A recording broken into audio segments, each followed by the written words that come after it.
Número 9. Radhonda Vaughn.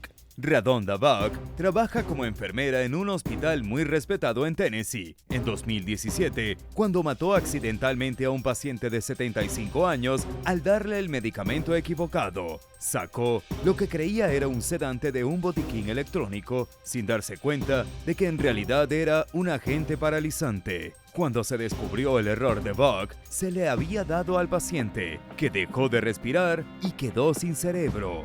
Vaughn asumió la responsabilidad del error en una audiencia de la Junta de Enfermería de Tennessee y dijo que un aprendiz la distrajo mientras recuperaba el medicamento. También admitió sentirse complaciente con su trabajo y expresó un profundo remordimiento, afirmando que piensa todos los días en cómo sus acciones causaron la muerte de alguien. La ex enfermera fue condenada por delitos graves de homicidio por negligencia criminal y negligencia grave de un adulto discapacitado. Nunca volverá a trabajar en el campo de la salud, pero su historial será borrado si no se mete en problemas durante su sentencia de libertad condicional de 3 años. El caso fue muy controvertido, ya que las enfermeras apoyaron a Vaughn y citaron su caso como un precedente inquietante para la futura criminalización de los errores médicos. Por otro lado, la viuda de la mujer que mató accidentalmente esperaba el máximo castigo, que Vaughn no recibió. Pero Vaughn cree que la pérdida de su carrera y las formas en que el incidente la cambió para siempre son castigo suficiente y muchos están de acuerdo. Después de todo, tiene que pasar el resto de su vida sabiendo que le quitó la vida a alguien en un momento de descuido. Continuamos. Christopher Gordon y Angelica James. Christopher Gordon ya tenía 2 condenas por violencia doméstica en su haber cuando fue acusado de delito grave de agresión doméstica en Louisville, Kentucky, en 2020. Supuestamente había atacado a su novia, Angelica James, por hablar con el mecánico que estaba trabajando en su automóvil. A pesar de su historial establecido, el fiscal de distrito optó por no procesar el caso y permitió que Gordon se declarara culpable de un cargo de delito menor. Fue su tercera condena por violencia doméstica en menos de 3 años, pero se fue con solo 2 de libertad condicional y una severa advertencia para que se mantuviera alejado de la víctima. A principios de 2022, la policía arrestó a Gordon bajo sospecha de haber matado a tiros a la señora James frente a sus 2 hijos pequeños. Para muchos, el asesinato era completamente prevenible, y si tan solo aquellos en una posición de poder para intervenir más fuertemente hubieran elegido hacerlo, tenían toda la información que necesitaban para saber que Gordon era un abusador en serie y que este patrón apuntaba hacia la posibilidad de delitos aún peores en el futuro. Pero en lugar de adoptar un enfoque de mano dura, algunos podrían decir que los fiscales trataron el caso como un asunto intrascendente y que no lo tomaron con la suficiente seriedad. Activistas y expertos en violencia doméstica han dicho que todas las señales estaban ahí y que no es de extrañar que cuando se le dejó solo, Gordon intensificó su abuso a un nivel mortal. Actualmente enfrenta un cargo de asesinato en relación con el tiroteo fatal. Si bien es desafortunado que alguien haya tenido que pagar con su vida para que el sistema de justicia preste el tipo de atención a casos como este, Gordon probablemente no volverá a las calles si es condenado. Si te gusta este video, asegúrate de suscribirte y danos un me gusta si aún no lo has hecho. Número 7. Jennifer y James Crumbley. No es increíblemente común que los padres sean acusados penalmente por las fechorías de sus hijos, incluso si son menores de edad. Pero cuando un joven llamado Ethan Crumbley mató a tiros a 4 personas en una escuela secundaria en Pontiac, Michigan, los detectives descubrieron que sus padres habían ignorado advertencias cruciales que posiblemente podrían haber evitado la masacre. En los días previos al incidente, un maestro contactó a Jennifer y James Crumbley, después de que atraparon a su hijo buscando municiones en línea, y otro maestro se acercó a la pareja después de encontrar un dibujo violento que había hecho. En lugar de tratar de llegar al fondo de los problemas obvios del adolescente, Jennifer no respondió a los maestros e incluso bromeó con él sobre cómo necesitaba aprender para no ser atrapado comprando municiones en la escuela. Los Crumbley se habían opuesto a que su hijo fuera trasladado fuera de la escuela y tampoco revelaron que no solo tenía acceso a un arma mortal, sino que la habían comprado como regalo. Las autoridades revelaron más tarde que el arma se mantuvo en un callejón sin llave y que tanto Jennifer como su hijo se jactaron de ella en redes sociales después de comprarla, teniendo en cuenta el grado en que Jennifer y James no prestaron atención a las señales de advertencia obvias de que su hijo era capaz de cometer un horrible acto de violencia. Los fiscales los acusaron a cada uno de 4 cargos de homicidio involuntario. El caso está en curso. Número 6. India Cummings. Un día de 2016, la policía respondió a una llamada sobre una emergencia de salud mental en la pequeña ciudad de Lackawanna, en las afueras de Buffalo, Nueva York. Mientras estaban allí, India Cummings, de 27 años, robó un vehículo y se vio envuelta en una persecución policial. Los oficiales finalmente la alcanzaron y la detuvieron, y luego notaron que estaba actuando de manera errática. Llevaron a India a un centro de detención donde continuó actuando de manera extraña durante los siguientes 17 días. Las entradas del libro de registro describían cómo la joven con problemas untaba comida en su celda, a menudo estaba desnuda y arrojaba basura, entre otros comportamientos extraños. Estaba claro que la salud mental de ella estaba sufriendo y pronto se hizo evidente que ella también estaba en peligro físico.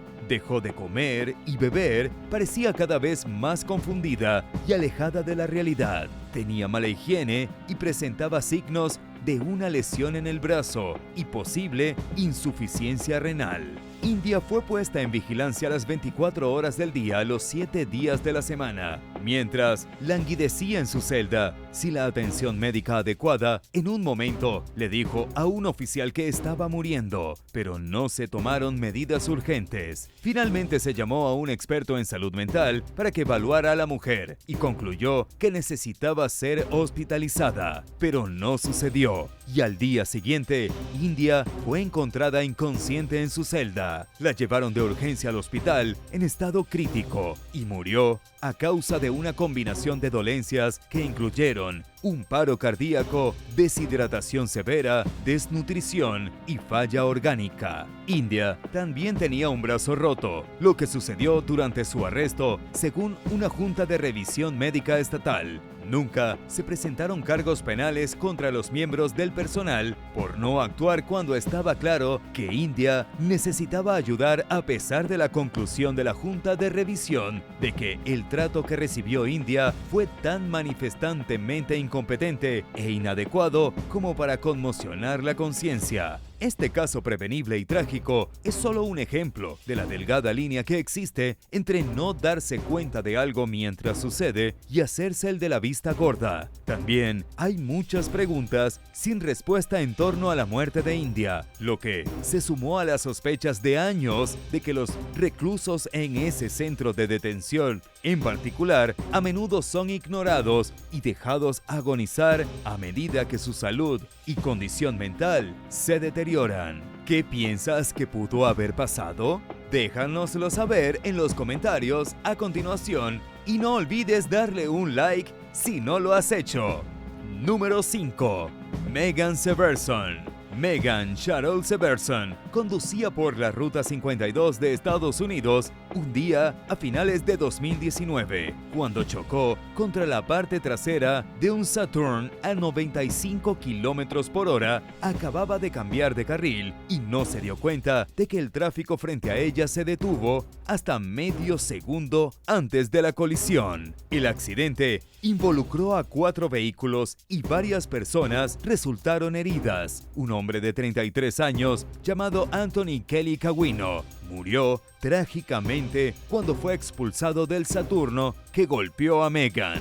La joven le dijo a la policía que cuando se dio cuenta de que el tráfico no se movía, no pudo evitar el choque. Afirmó que no estaba comiendo, bebiendo o usando su teléfono en ese momento, pero algo parece haber desviado su atención de la carretera frente a ella, según las imágenes de vigilancia que muestran a Meghan sin tomar ninguna acción evasiva, según un análisis de las fuerzas del orden. La investigación encontró que Meghan no estaba usando su teléfono, dejando la distracción como la única explicación posible para golpear los autos a propósito.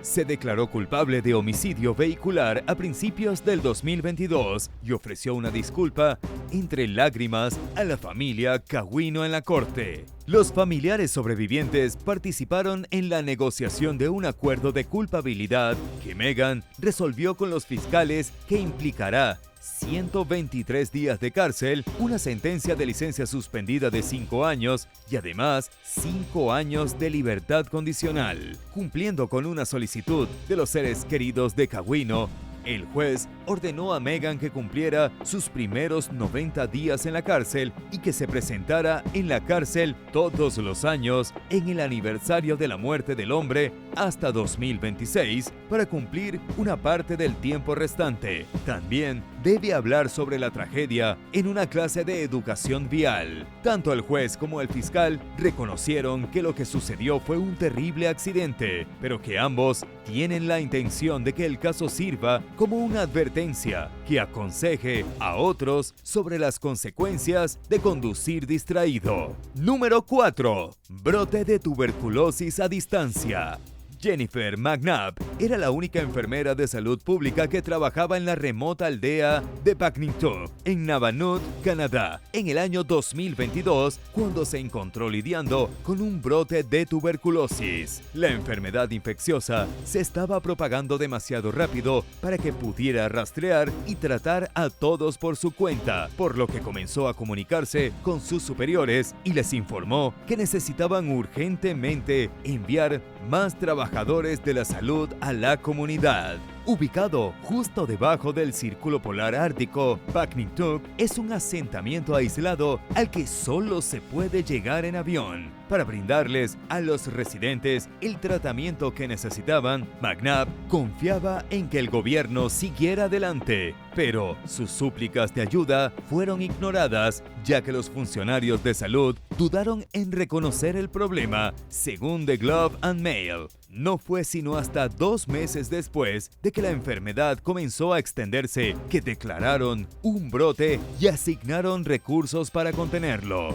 La tuberculosis es curable y muchas personas la ven como una enfermedad del pasado, pero sigue siendo un problema importante entre las comunidades indígenas en partes de Canadá, donde las tasas de tuberculosis son exponencialmente más altas que en otros sitios del país. Esto se debe al menos en parte a las disparidades económicas y de salud que hacen que las comunidades nativas sean más vulnerables a su propagación. Un informe de Globe and Mail del periodista Kelly Grant encontró evidencia abrumadora que indica que si el gobierno de Nunavut hubiera respondido más rápidamente en las solicitudes de McNabb, las tasas de infección probablemente habrían sido mucho más bajas. En cambio, la dejaron para que se las arreglara sola y resultó imposible, ya que la tuberculosis se extendió como un reguero de pólvora entre la población de alrededor de 1,500 residentes. El hecho de no tomar medidas inmediatas va en contra de la audaz promesa del gobierno federal de erradicar la enfermedad para 2030. Lograr este objetivo será increíblemente difícil si los tiempos de respuesta a las solicitudes de asistencia continúan de esta manera, lo que se debe en parte a la escasez crónica de personal que parece no tener final a la vista. Número 3.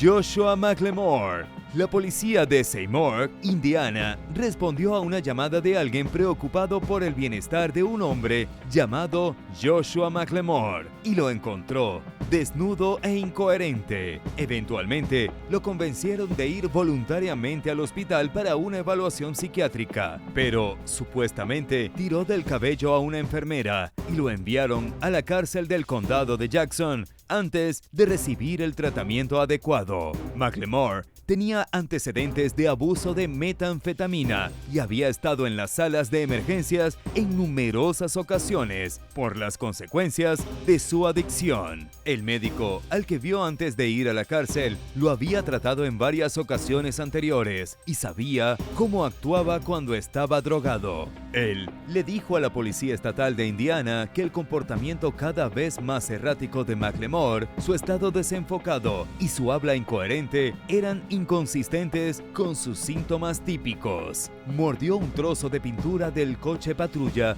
cuando lo metían dentro y rompió el parabrisas con los pies. Una vez que llegó a la cárcel, lo pusieron de inmediato en una celda acolchada, donde todas sus actividades fueron capturadas en imágenes de vigilancia. Los empleados encargados de mirar las cámaras cambiaban de turno cada 4 horas sin comunicarse mucho entre sí sobre lo que sucedía antes o después de su turno, dejándolo sin saber de que McLemore apenas comía o bebía. Durante su estadía en la cárcel, habló poco, solo se duchó 2 veces y su celda estaba cubierta de manera rutinaria con comida, bebidas y orina derramada. 18 días después de llegar a la cárcel, McLemore fue llevado al hospital en estado crítico. Estaba letárgico y había perdido 20 kilogramos y murió por falla orgánica solo 2 días después. Una investigación oficial concluyó que el personal de la cárcel había sido negligente y que McLemore probablemente murió debido a una prolongada falta de atención por parte del personal de la cárcel. Pero la evidencia no llegó a constituir un delito y no se presentaron cargos.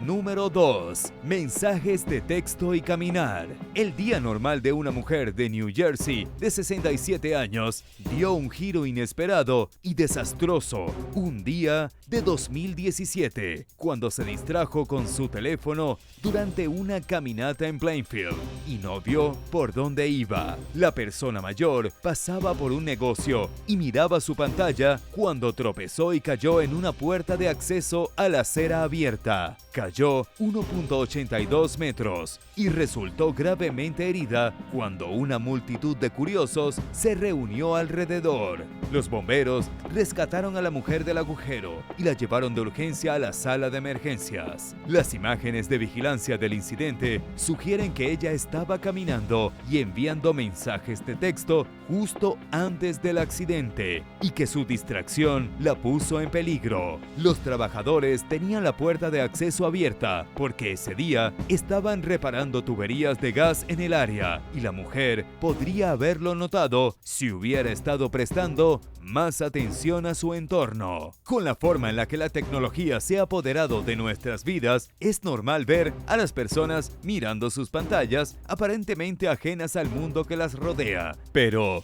las historias de advertencia como esta sirven de ejemplo y un recordatorio aleccionador del peligro real en el que alguien puede ponerse si se absorbe en sus teléfonos mientras realiza múltiples tareas. Número 1. Lauren K.